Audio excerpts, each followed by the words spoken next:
भगवद गीता अध्यायवाद योग श्लोक 6 से 7। इन श्लोकों को आज के कलयुग से जोड़कर समझाया गया है।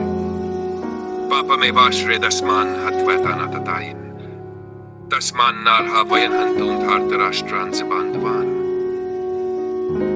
अर्जुन कहते हैं कि दुर्योधन और उसकी सेना आतताई अन्यायी, लेकिन उन्हें मारने से हमें केवल पाप ही लगेगा। इसलिए हमें अपने ही कौरव बंधुओं को मारने का अधिकार नहीं है।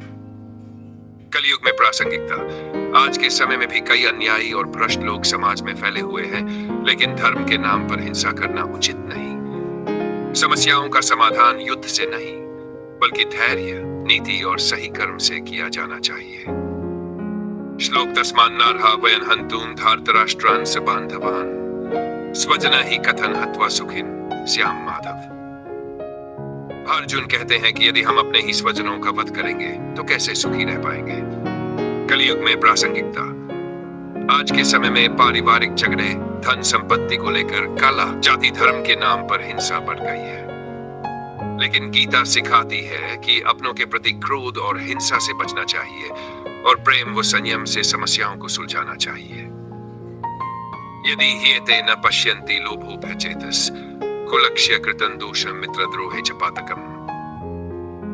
अर्जुन कहते हैं कि दुर्योधन और उसकी सेना लोभ और अहंकार के कारण कुल का नाश करने वाले पाप को नहीं देख पा रहे हैं। आज के समय में भी कई लोग लालच और स्वार्थ के कारण अपने ही परिवार, समाज और राष्ट्र को नुकसान पहुंचा रहे हैं। राजनीतिक, सामाजिक और व्यक्तिगत स्तर पर स्वार्थी मानसिकता के कारण अनेक समस्याएं उत्पन्न हो रही हैं। कथन न ज्ञेयमस्माभिः पापादस्मान् निवर्तितुं कुलक्ष्य कृतं दोषं प्रपश्यद्भिर्जनार्दन। भावार्थ। अर्जुन कहते हैं कि जब हम जानते हैं कि कुल के नाश से अधर्म बढ़ेगा, तो हमें इस पाप से बचने का प्रयास करना चाहिए। कलयुग में प्रासंगिकता। आज समाज में नैतिक मूल्यों का पतन हो रहा है। परिवार टूट रहे हैं, रिश्तों में प्रेम और विश्वास की कमी हो रही है। यदि हम इन बुराइयों को जानते हुए भी कुछ नहीं करते, तो समाज और अधिक पतन की ओर जाएगा। कुलक्ष्ये प्रणश्यन्ति कुलधर्मा सनातना धर्मे नष्टे कुलं कृत्स्नं धर्मो अभिभवत्युत।